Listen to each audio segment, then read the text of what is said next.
wear bracelets. Like in India, they just buy the bracelet so you can take it off. You know, I mean, the whole point of, you know, these ornaments is that you can actually take them off when you want to. Tattoos are permanent. I mean, this is the type of madness that we've got. But see, they don't know that tattoos are haram. And the Jews know that. Because it's prohibited in Jewish religion. And I'll bet you if you went back, I don't know the canon law about it, but I'll bet you if you went back, you would find that Christians probably prohibited it as well. But they don't know these things anymore. This is the culture. We've got people now, it's amazing, because I go into places now, like, I go to bookstores, and I can barely communicate with some of these young people now because they grunt. They don't speak English anymore. Excuse me, I'm looking for this book. Do you know where I can find it? And then I'll ask for something. I swear to God, like the other day, I asked for a book by Dostoevsky. Because I'm reading with my older boys. We're reading literature, so I'm reading with them Notes from the Underground by Dostoevsky. So I'm on 3 copies of it, the little Dover cheap editions. It's classics for poor people. And so I said, you know, I'm looking for a book by Dostoevsky. Who? Like Dostoevsky, you know, the guy that wrote Brothers Karamazov, the most important novel in Western literature after maybe Don Quixote. Don who? No habla español. No, seriously, we're in deep trouble. We're really in deep trouble. I mean, I ask young people now, you know, have you ever, I had to read things in school. I don't know what they do now. But I'm amazed. It's becoming harder to find people to talk to. Because this is what people, I mean, those of you who are from traditional cultures, I know you had to read like Iqbal, and you had to memorize some poetry. You had to do Jami and Hafid and Rumi, right? If you're from Turkey, you had to know some Yunus Emre. It's just part of being a human being. It's like learning literature, learning the great ideas of the past.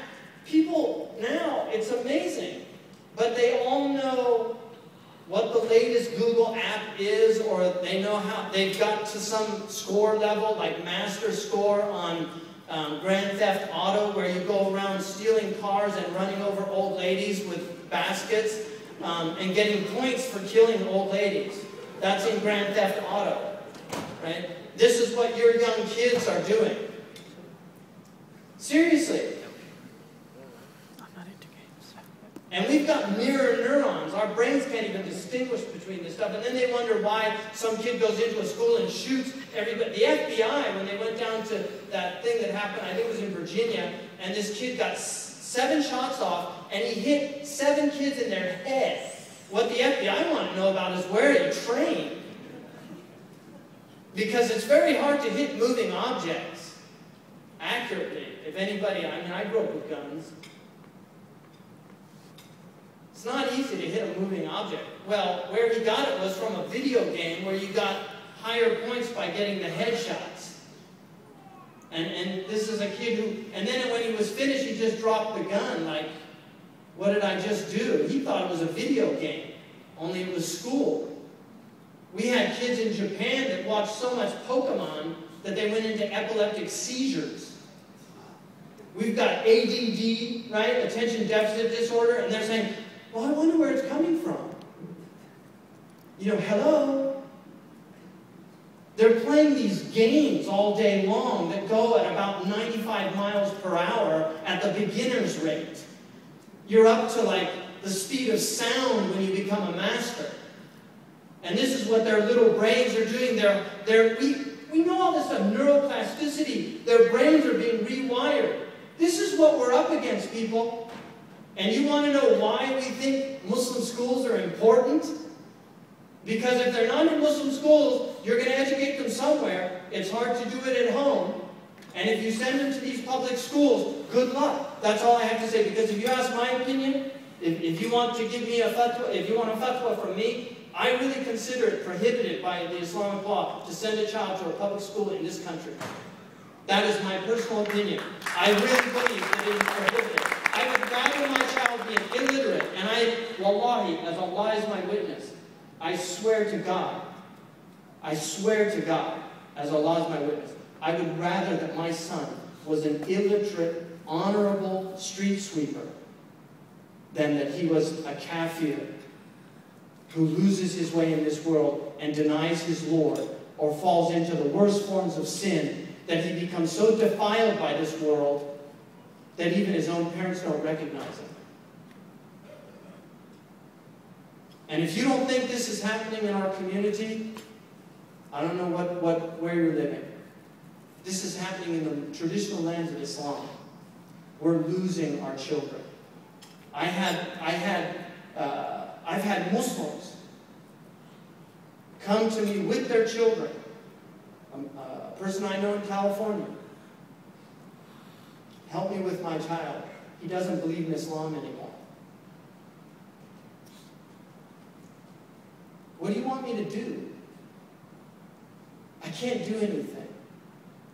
No, sit down and talk to him. You can convince him. The time for convincing is long past. Because there was a time he didn't need any convincing.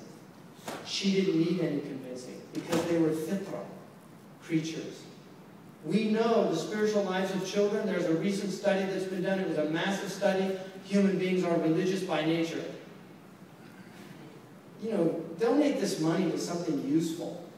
Human beings are religious by nature. Children have a natural tendency to believe in the unseen. They have a natural tendency to believe in the unseen. Fakhruddin al-Razi said that the greatest proof that children know that everything is cause and effect, he said, all you have to do is take a little child before it can think, before it can even speak, and hide and throw a ball or a rock. I did this on my kids, each one of them, so I tested it, and it works.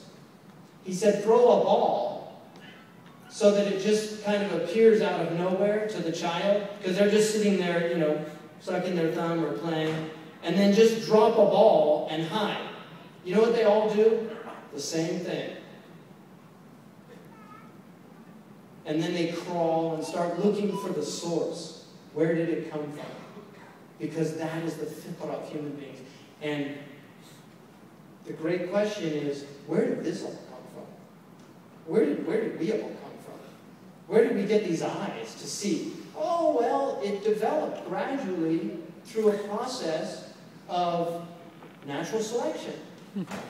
Okay, that's fine. I can buy the mechanism, but who directed it? Well, that's it. Natural selection directed it. A lot of miscellaneous mishaps, misfires. It went in several directions till it got it right. Okay, that's fine. Why did it get it right? Why? If you deny design, you're completely mad. You are. I don't care if you have the Isaac Newton Chair of Mathematics in the most prestigious university in the world. I don't care how many degrees you have. If you deny design in the world, as far as I'm concerned, you're a lunatic. Because we can recognize design. I can clearly recognize the design here. That was definitely designed to hold a liquid. It's not solid. I can recognize the design here. That cap was designed to hold that liquid in there in case I turned it over. And oh, it's even got a spout. I can pour it into that. It's all perfect, right? I can recap it so no germs get in there or whatever. Oh, and the table, it's wonderful, right? It's designed there to put it's all there. I can do that. And yet you can't see the design. وَفِي أَنفُسِكُمْ أَفَلَا تُبْصِرُونَ. You can't see what you were designed for. I mean, isn't it interesting how perfect it all works? You know, did you ever think about wudu and just how you were designed for wudu? Allah doesn't tell us like you have to do wudu like this or that. No, it's all perfect. It just flows. And how good do you feel after wudu? Seriously, if I didn't have wudu, subhanallah. I mean, one of the great blessings in life, don't you, Imam Zayd? I mean, yeah, it's either wudu or voodoo, right? That's what we say. Haiti doesn't need voodoo, it needs wudu. So I'm telling you, this is a